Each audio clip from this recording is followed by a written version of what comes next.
Hi friends, टीचमेट में आप सभी का स्वागत है। बीपीएससी प्रधान शिक्षक परीक्षा बहुत ही नज़दीक आ रही है। इसी क्रम में आज का जो हमारा टॉपिक है वो है मेथड्स ऑफ टीचिंग, यानी कि शिक्षण के तरीके। और आपके सिलेबस में भी ये दिया हुआ है कि इससे प्रश्न आएंगे, तो हम लोग पहले इस चैप्टर को अच्छे से कवर करेंगे और फिर इस पर आधारित प्रश्न को हल करेंगे। और आप लोग कमेंट बॉक्स में ज़रूर बताइएगा कि इसमें से आप लोगों को कितने मार्क्स आ रहे हैं, और जिस हिसाब से मार्क्स आ रहे हैं उस हिसाब से आप लोग अपनी तैयारी को समझ सकते हैं कि आपकी कितनी तैयारी है या फिर इस टॉपिक पे कितनी अच्छी आपकी पकड़ है। और अगर आप लोग 50 में से 20 से ऊपर प्रश्न बना ले रहे हैं इजीली, इसका मतलब है कि आप लोग को ये चैप्टर पे अच्छी तरह से कवर हो गया है। और अगर उससे कम मार्क्स आ रहे हैं तो आप लोग को और ज़्यादा से ज़्यादा इसको पढ़ने की ज़रूरत है। आप लोग इस वीडियो को 2 बार या 3 बार देखें, या फिर आप किसी बुक से भी पढ़ सकते हैं या फिर गूगल से, जहाँ से भी आप लोग को सुविधा हो इस पर्टिकुलर टॉपिक को कवर करें और उसके बाद ही इसके क्वेश्चन आंसर को हल करें। आप लोग को इस वीडियो के लास्ट में इस चैप्टर का PDF और क्वेश्चन आंसर भी मिल जाएगा, इसलिए आप लोग इस वीडियो के लास्ट तक बने रहें। तो चलिए हम लोग देखते हैं कि इस चैप्टर में क्या क्या है। सबसे पहले इस चैप्टर का नाम है basic process of teaching and learning, जिसमें हम लोग टीचिंग रूल्स, टीचिंग मेथड्स और फिर टाइप्स ऑफ टीचिंग के बारे में पढ़ेंगे।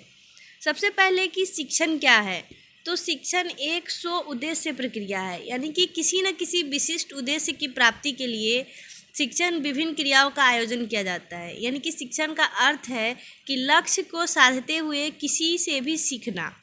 और जॉन डीवी जो है वो शिक्षण को एक ट्राइपोलर यानी कि त्रिध्रुवीय प्रक्रिया मानते हैं, जिसमें कि 3 चीज़ की ज़रूरत होती है। सबसे फर्स्ट है स्टूडेंट, दूसरा है टीचर और तीसरा है पाठ्यक्रम यानी कि करिकुलम।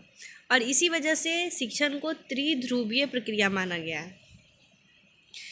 टीचिंग रूल्स क्या है, तो टीचिंग रूल्स जो है हमेशा ज्ञात से अज्ञात की ओर होना चाहिए, यानी कि नोन टू अननोन। सबसे पहले पढ़ाने से पहले शिक्षक को पता होना चाहिए कि हमारे बच्चे को उस पाठ का कितना ज्ञान है और बच्चे का जो लेवल है उसके अनुसार पढ़ाना चाहिए। दूसरा है सरल से कठिन की ओर।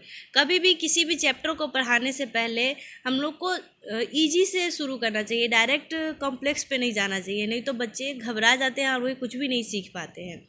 और विशिष्ट से सामान्य की ओर, यानी कि सबसे पहले पाठ का विशिष्ट रूप प्रस्तुत करना चाहिए और उसके बाद उसका सामान्य रूप प्रस्तुत करना चाहिए, क्योंकि बच्चे जो है वो विशिष्ट रूप पर ज़्यादा ध्यान देते हैं। और इसी तरह से नेक्स्ट है कि मूर्त से अमूर्त, यानी कि स्थूल से सूक्ष्म की ओर।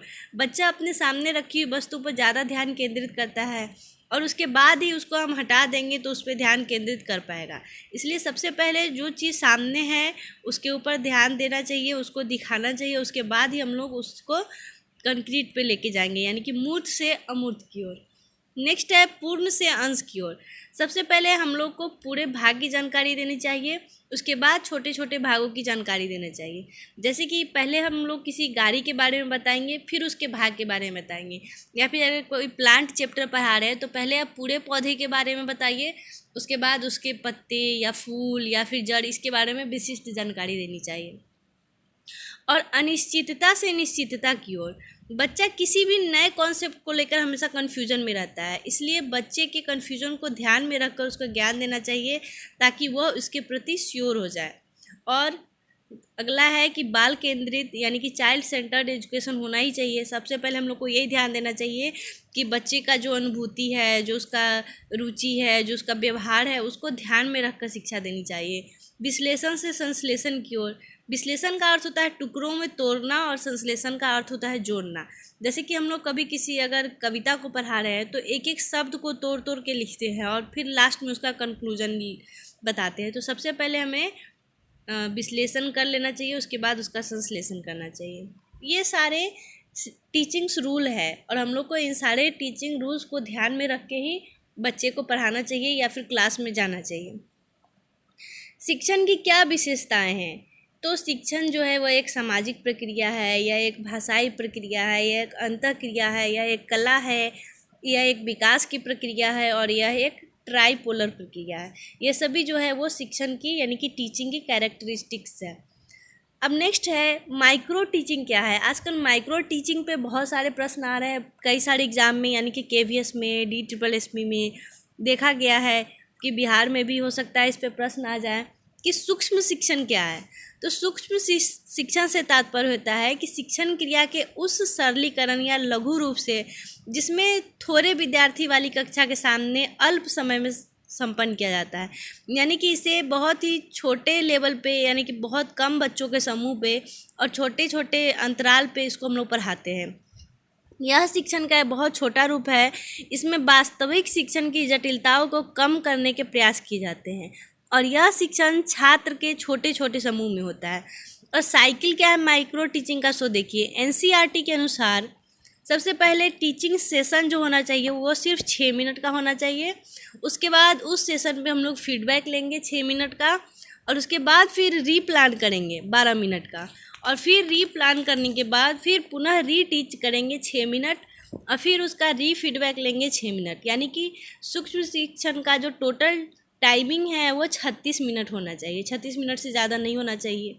यानी कि छोटे बच्चे के समूह में हम लोग 6-6 मिनट का अंतराल लेके उसको पढ़ाएंगे, फिर फीडबैक लेंगे, फिर रीप्लान करेंगे, फिर पढ़ाएंगे और फिर फीडबैक लेंगे। यानी कि यह टोटल, इसका टाइमिंग पूछ सकता है बीपीएससी में कि सूक्ष्म शिक्षण का टोटल टाइमिंग कितना है, तो 36 मिनट का है।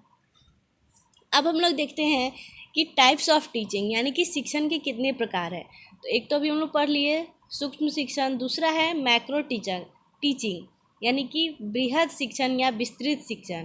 मैक्रो टीचिंग में होता है विस्तार तरीके से पढ़ाना, यानी कि बृहद शिक्षण में अध्यापक एक ही समय में सभी छात्रों को सूचनाएं प्रदान करता है, और यह सूक्ष्म शिक्षण की तरह छोटे छोटे समूह में नहीं होता है, यह पूरी कक्षा को लेकर होता है, और इसमें ज़्यादातर टाइम लेक्चर मेथड पर आधारित होता है। यानी कि बृहद शिक्षण में छात्रों की संख्या ज़्यादा होती है और टीचर सिर्फ एक ही होते हैं। नेक्स्ट है ग्रुप टीचिंग। ग्रुप टीचिंग जो है, इसमें कई शिक्षक मिलकर विद्यार्थी के एक समूह को इंस्ट्रक्शन देते हैं और एक साथ मिलकर किसी विशिष्ट प्रकरण के लिए शिक्षक का उत्तरदायित्व लेते हैं। इसमें 2 या 2 से अधिक शिक्षक होते हैं। इसमें शिक्षण विधियों की योजना, समय तथा जो प्रक्रिया होती है वो बहुत लचीली रखी जाती है, ताकि शिक्षण उद्देश्य के अनुसार शिक्षक की योग्यता के अनुसार समूह शिक्षण के कार्यक्रम में आवश्यक और इच्छित परिवर्तन लाया जा सके। नेक्स्ट है रीटीचिंग। रीटीचिंग का अर्थ होता है दोबारा पढ़ाना, और रीटीचिंग में टीचर जो है वो सभी बच्चों को ध्यान में रखकर दोबारा से सिलेबस को पढ़ाता है, और इसमें इस बात पे ध्यान नहीं दिया जाता है कि किसी बच्चे को पाठ याद है या किसको नहीं है।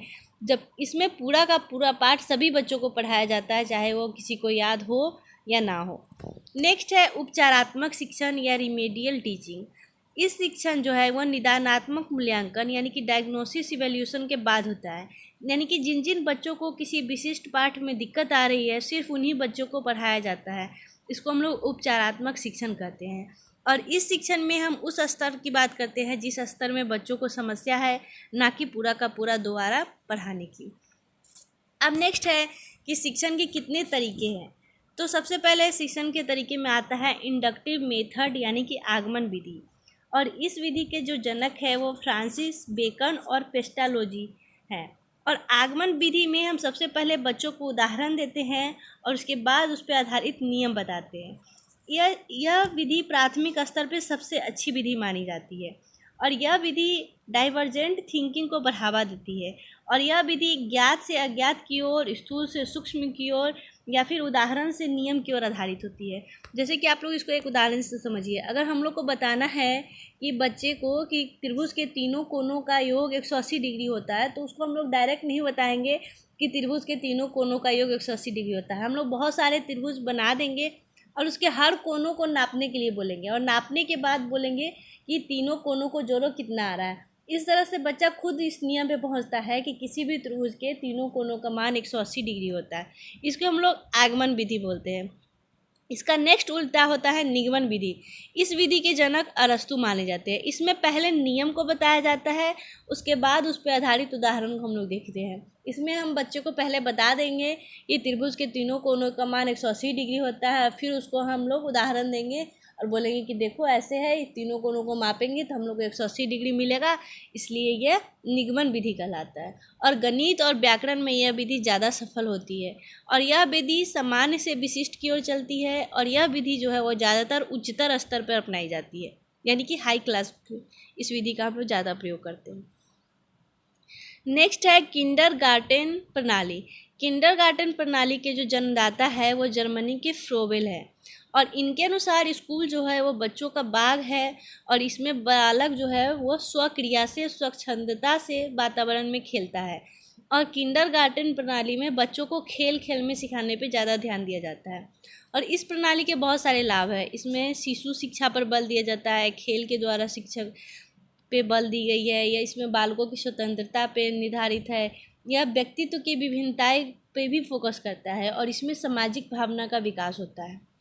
नेक्स्ट है मॉन्टेसरी शिक्षा पद्धति, और मॉन्टेसरी शिक्षा की जन्मदाता मारिया मॉन्टेसरी थी, और इन्होंने कम आईक्यू लेवल वाले बच्चों के शिक्षा पे कार्य किया था, और इनका मानना था कि मानसिक कमज़ोर जो है बच्चे, उनके ज्ञानेंद्रियों को उचित प्रशिक्षण के अभाव में उत्पन्न होता है, यानी कि कम बुद्धि वाले बच्चों को भी खेल के विधि द्वारा सिखाया जा सकता है।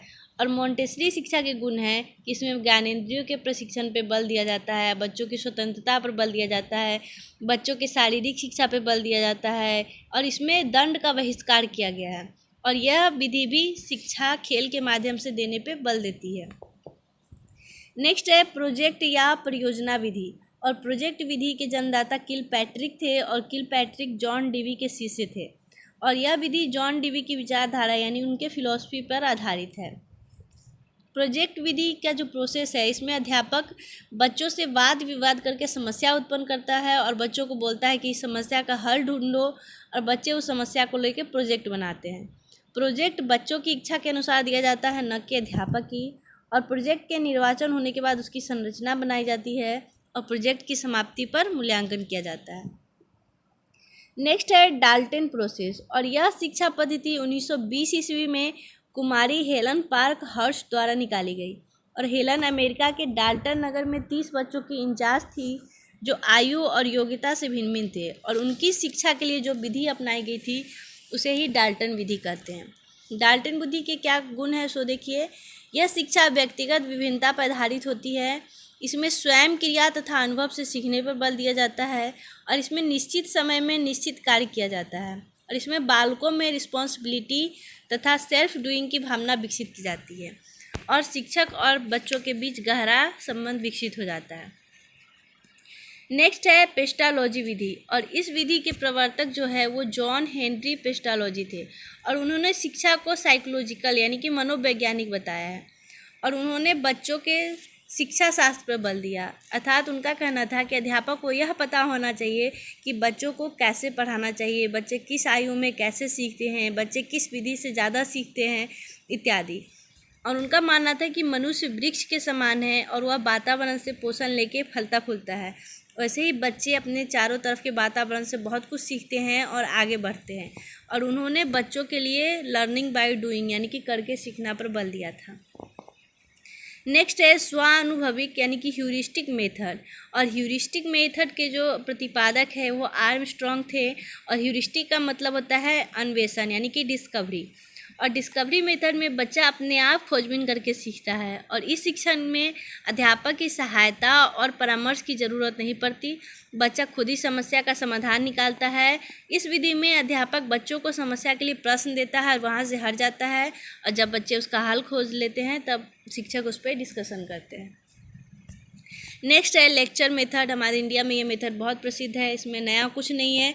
पूरे क्लास के सामने टीचर खड़े होकर किसी भी विशेष टॉपिक पे बता देते हैं, अपनी बात को रख देते हैं, और यह मेथड जो है वो टीचर सेंटर्ड है, और इस विधि का प्रयोग ज़्यादातर उच्च स्तर की शिक्षा के लिए किया जाता है। नेक्स्ट है डिस्कशन मेथड। इस मेथड में स्टूडेंट और टीचर आपस में किसी विषय पर चर्चा करते हैं। इस विधि में सभी अपने अपने विचार रखते हैं, और कई बार छात्र किसी विषय को लेकर डिस्कशन करते हैं, और इस विधि के द्वारा बच्चों में आत्मविश्वास बढ़ता है क्योंकि सभी छात्र अपने अपने विचार प्रस्तुत करते हैं। नेक्स्ट है निरूपण या निदर्शन यानी कि डिमॉन्स्ट्रेशन विधि, और यह इसमें अध्यापक रोचक उदाहरण, चार्ट, नक्शे, मॉडल या फिर प्रोजेक्ट यानी कि अन्य प्रकार की टीचिंग एड्स का प्रयोग करके पढ़ाता है, इसलिए इसे हम लोग निरूपण विधि कहते हैं। और यह एक चाइल्ड सेंटर्ड विधि है, और यह शिक्षण की सबसे सर्वोत्तम विधि मानी जाती है क्योंकि इसमें बच्चे को बहुत मज़ा आता है। अब हम लोग इस चैप्टर पर आधारित क्वेश्चन आंसर को करेंगे। आप लोग वीडियो पॉज करके इस पहले क्वेश्चन को अच्छे से देख ले, उसका आंसर सोच ले, तभी मेरा आंसर देखें कि कितना सही हो रहा है और कितना गलत। और आप लोग प्लीज़ कमेंट बॉक्स में ज़रूर बताएं कि आप लोगों को कितने मार्क्स आ रहा है। और हाँ, इसमें कुछ इम्पोर्टेंट फैक्ट्स दिए गए हैं। आप लोग वीडियो को पॉज करके या फिर PDF में जाकर इस इम्पोर्टेंट फैक्ट्स को याद कर ले, क्योंकि आपको एग्ज़ाम में इससे प्रश्न आ सकते हैं। जैसे कि है कि साइकोलॉजी शब्द का पहले किसने प्रयोग किया था, या फिर साइकोलॉजी शब्द की उत्पत्ति कब हुई, कि और इसमें किंडरगार्टन विधि के प्रतिपादक कौन है, संख्यात्मक आंदोलन के जनक कौन है। ऐसे मनोविज्ञान की बहुत सारी विधियाँ, सिद्धांत और उनके प्रतिपादक दिए गए हैं। जैसे कि डाल्टनवाद 1912 ईस्वी में, उसके संप्रदाय या जनक कौन थे। संरचनावाद, व्यवहारवाद के जनक जेबी वॉटसन को माना जाता है। मनोविश्लेषणवाद सिगमंड फ्रायड से संबंधित है। इसी तरह से संबंधवाद थॉर्नडाइक का है। और निम्नलिखित शिक्षण विधियाँ और उनके प्रतिपादक का नाम दिया गया है। आप लोग अच्छे से इसको याद कर ले। एग्जाम में इसमें से 1 या 2 प्रश्न तो ज़रूर ही पूछे जाएंगे कि किंडरगार्टन विधि के प्रतिपादक कौन थे, खेल विधि के प्रतिपादक कौन थे, पर्यटन विधि के प्रतिपादक कौन थे, या फिर प्रश्नोत्तर विधि के प्रतिपादक कौन थे, समस्या समाधान विधि। अभी हम लोग जो पढ़ाए हैं उसमें भी बहुत सारे विधि का चर्चा किया गया था। यहाँ पे देखिए, सूक्ष्म शिक्षण विधि के प्रतिपादक रॉबर्ट को माना जाता है। इकाई उपागम के प्रतिपादक कौन है, तो HC मॉरिसन है। ब्रेल पद्धति का ये तो सब जानते होंगे, लुइस ब्रेल है। आगमन विधि अरस्तु का, और निगमन विधि के प्रतिपादक प्लेटो हैं। ये बहुत सारे आप लोग को विधि और उनके प्रतिपादक के नाम दिए गए हैं। आप लोग इसको अच्छे से पढ़ लें और याद कर लें। चलिए, सबसे पहले हम लोग सबसे पहले प्रश्न पे आते हैं कि आपकी कक्षा में आप पाते हैं कि पढ़ाई में लंबे अंतराल के कारण कुछ विद्यार्थी एक प्रसंग को नहीं समझ पा रहे, तो आप क्या करेंगे। आपके ऑप्शंस है A, उन लोगों की मदद के लिए अतिरिक्त कक्षाओं की व्यवस्था। ऑप्शन B, अभिभावकों से कहेंगे कि घर पर मदद की व्यवस्था करें। ऑप्शन C, अपनी कक्षा को जारी रखेंगे। या फिर ऑप्शन D, प्रधानाध्यापक से मदद लेंगे। इसका सही आंसर है ऑप्शन A, यानी कि बच्चों को मदद के लिए अतिरिक्त कक्षा की व्यवस्था करेंगे। नेक्स्ट प्रश्न है कि छोटे बच्चे का समूह कक्षा में ध्यान नहीं दे रहा है, तो उसका ध्यान वापस लाने के लिए आप कौन सी रणनीति बनाएंगे।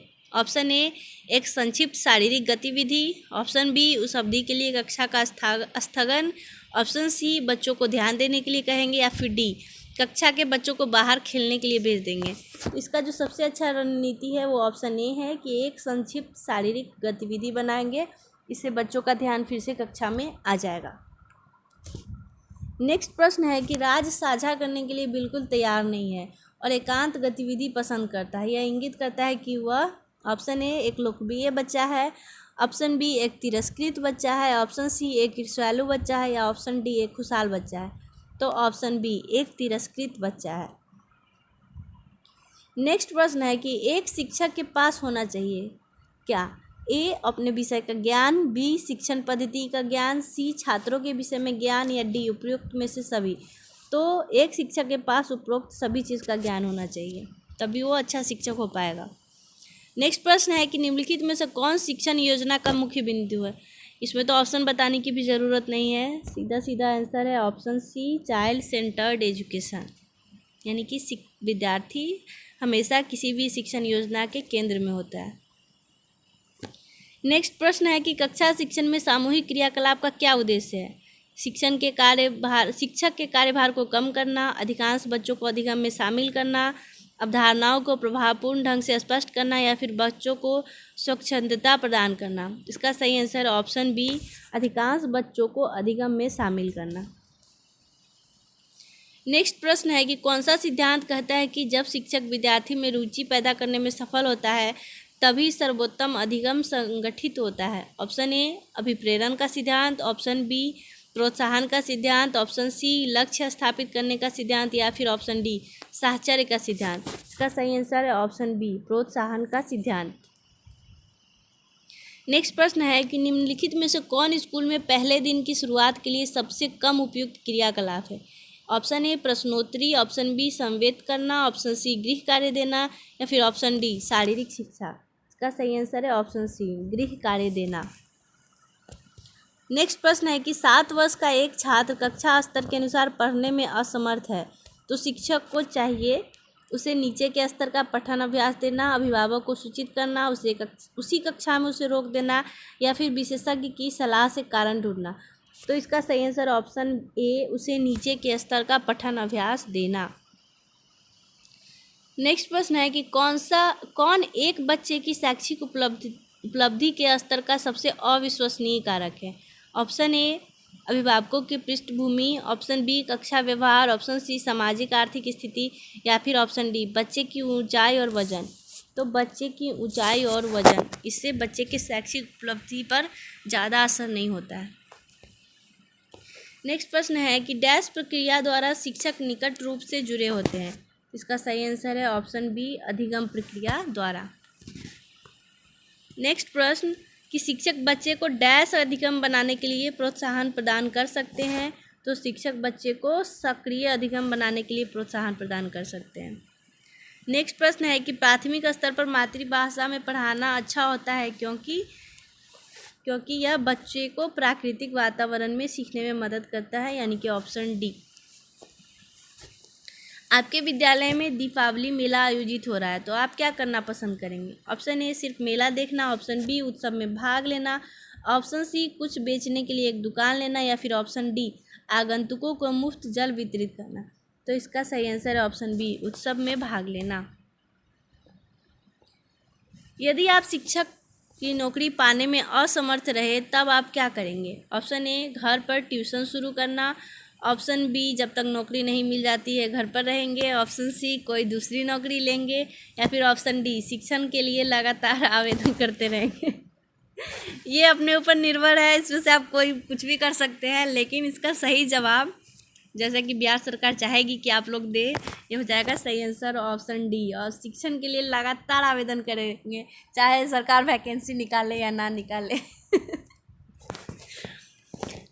नेक्स्ट प्रश्न है कि कक्षा में छात्रों के बीच इच्छा जगाए रखने के लिए एक शिक्षक को चाहिए। ऑप्शन ए, श्याम पट्ट का उपयोग, ऑप्शन बी, चर्चा करना, ऑप्शन सी, कहानियाँ सुनाना, या फिर ऑप्शन डी, प्रश्न पूछना। इसका सही आंसर है ऑप्शन डी, प्रश्न पूछना। इससे बच्चों में बहुत जिज्ञासा उत्पन्न होती है। नेक्स्ट प्रश्न है कि निम्नलिखित में से कौन सी दक्षता शिक्षा के लिए सबसे अधिक आवश्यक है। तो ऑप्शन ए, पाठ्यक्रम को सूक्ष्मता से समझने के लिए बच्चों की सहायता करना, सभी प्रकार के अभ्यास करने में बच्चों की सहायता करना, पाठ्यक्रम से संभावित क्रियाकलाप करवाने की योग्यता, या फिर बच्चे को पाठ्यक्रम पर उनके अपने विचारों में मदद करने की योग्यता। तो इसका सही आंसर है ऑप्शन डी। नेक्स्ट प्रश्न है कि एक शिक्षक के लिए सबसे आवश्यक क्या है। ऑप्शन ए, कक्षा में अनुशासन कायम रखना, बी, कक्षा में समयनिष्ठ होना, सी, छात्रों की दिक्कतों को सुलझाना, या फिर डी, अच्छा वक्ता होना। तो एक अच्छा शिक्षक सबसे पहले छात्र की दिक्कतों को सुलझाता है। नेक्स्ट प्रश्न है कि क्यों एक शिक्षक कक्षा में प्रश्न पूछता है। तो इसका सही आंसर है ऑप्शन सी, विद्यार्थियों के ध्यान को आकर्षित करने के लिए। नेक्स्ट प्रश्न है कि एक स्कूल में शिक्षा की अत्यंत गुणवत्ता का सूचक है। तो शिक्षा की अत्यंत गुणवत्ता का सूचक है ऑप्शन डी, विद्यार्थियों का उपलब्धि स्तर। नेक्स्ट प्रश्न है कि जब सहयोगी अधिगम में बड़े और प्रवीण विद्यार्थी अपने से छोटे और कम कुशल विद्यार्थियों की सहायता करते हैं तो उससे क्या होता है। उससे होता है कि उच्चतर उपलब्धि और अनुभूति, यानी कि ऑप्शन सी इसका सही जवाब है। नेक्स्ट प्रश्न है कि जब एक अध्यापक विज्ञान और सामाजिक विज्ञान के भाषा पद्धति समय प्रयुक्त करता है तो यह दृष्टिकोण है। ए, उद्देश्यपूर्ण भाषा शिक्षण, या फिर बी, बहुलवादी भाषा शिक्षण, या फिर अनुशासित भाषा शिक्षण, या पाठ्यक्रम में भाषा। इसका सही आंसर है ऑप्शन डी, पाठ्यक्रम में भाषा। नेक्स्ट प्रश्न है कि शिक्षण विज्ञान की परियोजना पद्धति की मुख्य सीमाओं में से एक क्या है कि ऑप्शन ए, विभिन्न विषयों में अवधारणाओं का एकीकरण प्राप्त कर सके, ऑप्शन बी, छात्रों को अत्यधिक मानसिक और शारीरिक काम करना है, ऑप्शन सी, यह एक मनोवैज्ञानिक विधि है, या फिर ऑप्शन डी, ज्ञान अनुक्रमिक तरीके से हासिल नहीं किया गया है। तो इसका मुख्य सीमा है ऑप्शन बी, छात्रों को अत्यधिक मानसिक और शारीरिक काम कराना है। हम लोग को एक बात हमेशा ध्यान में रखना चाहिए, कभी भी किसी प्रश्न का वो सही जवाब नहीं हो सकता जिसमें बच्चे को हैरेसमेंट पे आधारित हो, चाहे वो मानसिक हो या शारीरिक हो या किसी भी प्रकार से हो। बच्चे को हम लोग को किसी भी तरह से परेशान नहीं करना है, उस पर कोई दबाव नहीं डालना है। किसी भी परियोजना का ये हो ही नहीं सकता है भाग। नेक्स्ट प्रश्न है कि निम्न में से कौन सा छात्रों में वैज्ञानिक कौशल के विकास के लिए सबसे उपयुक्त है?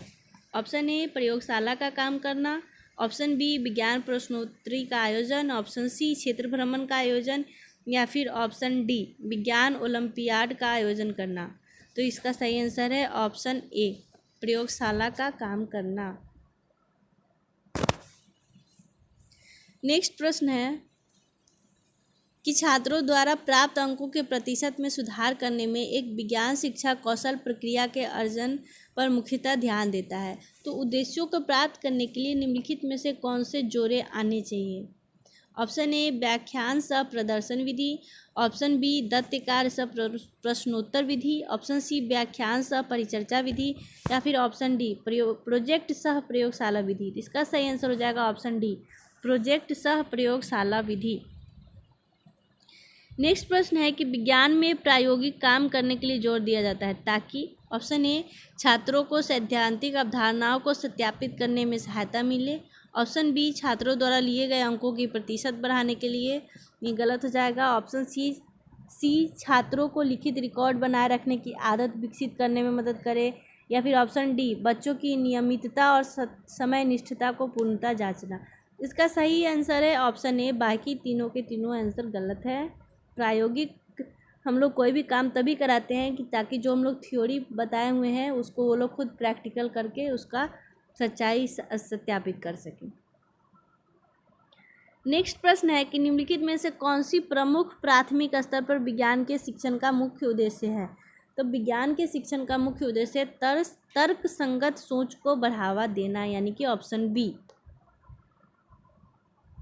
नेक्स्ट प्रश्न है कि प्राथमिक स्तर पर मातृभाषा में सिखाना बेहतर होता है क्योंकि ऑप्शन डी यह एक प्राकृतिक वातावरण में सीखने में बच्चों की सहायता करता है। नेक्स्ट प्रश्न है कि नर्सरी स्तर पर महिलाएं बेहतर शिक्षक है क्योंकि ऑप्शन ए वे बच्चों के साथ अत्यधिक धैर्यपूर्वक व्यवहार करते हैं, ऑप्शन बी वे कम वेतन के साथ काम करने के लिए तैयार है, ऑप्शन सी इस पेशे में उच्च योग्यता की आवश्यकता नहीं, या फिर ऑप्शन डी अन्य पेशे में उनके पास कम संभावना है। इसका सही आंसर है ऑप्शन ए बाकी सब जेंडर भेदभाव पर आधारित है, जेंडर डिस्क्रिमिनेशन ऐसा नहीं होता है क्योंकि वे बच्चों के साथ अत्यधिक धैर्यपूर्वक काम करते हैं, वो बच्चों से जल्दी घुल मिल जाती है, इसलिए नर्सरी स्तर पे महिलाएं बेहतर शिक्षक होती हैं। नेक्स्ट प्रश्न है कि कुछ छात्र शिक्षक दिवस पर आपको ग्रीटिंग कार्ड भेजते हैं तो आप क्या करेंगे? ऑप्शन ए कुछ नहीं करेंगे, ऑप्शन बी उन्हें धन्यवाद करेंगे, ऑप्शन सी उन्हें पैसे बर्बाद नहीं करने के लिए कहेंगे, या फिर ऑप्शन डी उनको शुभकामनाएं प्रदान करेंगे। इसका सही आंसर है ऑप्शन बी, उन्हें हम बहुत सारा थैंक यू बोलेंगे।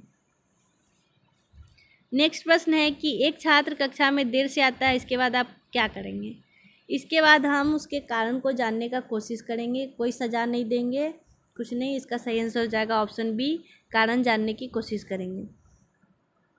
नेक्स्ट प्रश्न है कि गृह कार्य देने का फ़ायदा है जिससे छात्र ऑप्शन ए घर में व्यस्त रहे, ऑप्शन बी घर पर अध्ययन करे, ऑप्शन सी उनकी प्रगति के लिए जांच की जा सकती है, या फिर ऑप्शन डी स्वाध्याय की आदत विकसित कर सकता है। इसका सही आंसर है ऑप्शन डी, स्वाध्याय की आदत विकसित करने के लिए हम लोग गृह कार्य देते हैं।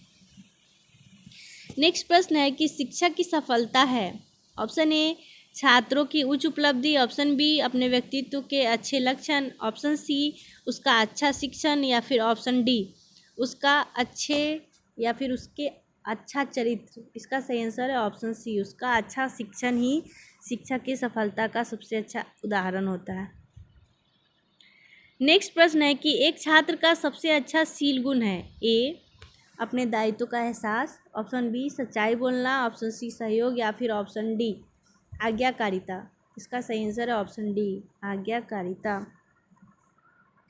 नेक्स्ट प्रश्न है कि बुनियादी शिक्षा योजना का उद्देश्य है, ए प्राथमिक शिक्षा का सार्वभौमिकरण, ऑप्शन बी शिक्षा को व्यावसायिक बनाने के लिए, ऑप्शन सी शिक्षा के माध्यम से व्यक्तियों की बुनियादी ज़रूरतों को पूरी करने के लिए, या फिर ऑप्शन डी शिक्षा सभी के लिए शिक्षा अनिवार्य बनाने के लिए। इसका सही आंसर है ऑप्शन सी, शिक्षा के माध्यम से व्यक्तियों की बुनियादी ज़रूरतों को पूरा करने के लिए। नेक्स्ट क्वेश्चन है कि आप कक्षा में विषय को पढ़ा रहे हैं और एक छात्र विषय से हटकर कोई सवाल पूछता है तो आप क्या करेंगे? ऑप्शन ए, आप उसे असंबंधित प्रश्न पूछने की अनुमति देंगे। ऑप्शन बी, आप उसे असंबंधित प्रश्न पूछने की अनुमति नहीं देंगे। ऑप्शन सी, आप अनुशासनहीनता पर विचार करेंगे और उसे सजा देंगे। या फिर ऑप्शन डी, आप कक्षा के बाद प्रश्न का उत्तर देंगे। इसका सही आंसर हो जाएगा ऑप्शन डी, कक्षा के बाद उसके प्रश्न का उत्तर देंगे। नेक्स्ट प्रश्न है कि शिक्षा की खेल विधि प्रणाली का योगदान किसने दिया है? Option A, T P. Nunn. Option B, Spencer. Option C, Froebel. या फिर ऑप्शन डी, मॉन्टेसरी। तो खेल विधि के प्रतिपादक फ्रोवेल थे, यानी कि ऑप्शन सी इसका सही आंसर हो जाएगा। नेक्स्ट प्रश्न है कि कक्षा में छात्रों के बीच रुचि बनाए रखने के लिए एक शिक्षक को चाहिए। ऑप्शन ए, ब्लैक बोर्ड का प्रयोग। ऑप्शन बी, चर्चा करें। ऑप्शन सी, कहानियाँ बताए। या फिर ऑप्शन डी, प्रश्न पूछे। यह प्रश्न तीसरी बार आया है, इसका सही आंसर हो जाएगा ऑप्शन डी, प्रश्न पूछने से बच्चों में रुचि बनी रहती है कक्षा में। अगला प्रश्न है कि मानक शिक्षा बढ़ाने के लिए आवश्यक है। ऑप्शन ए, छात्रों के लगातार मूल्यांकन के लिए। ऑप्शन बी, शिक्षकों के उच्च वेतन के लिए। ऑप्शन सी, पाठ्यक्रम को संशोधित करने के लिए। या फिर ऑप्शन डी, स्कूल की इमारत अच्छी बनाने के लिए। इसका सही आंसर है ऑप्शन ए, छात्रों के लगातार मूल्यांकन के लिए। नेक्स्ट प्रश्न है कि शिक्षक के लिए सबसे महत्वपूर्ण क्या है? तो सबसे इम्पोर्टेंट है शिक्षक के लिए छात्रों की कठिनाइयों को दूर करना, यानी कि ऑप्शन सी इसका सही जवाब है। नेक्स्ट प्रश्न है कि छात्रों को स्कूल में खेल क्यों खेलना चाहिए?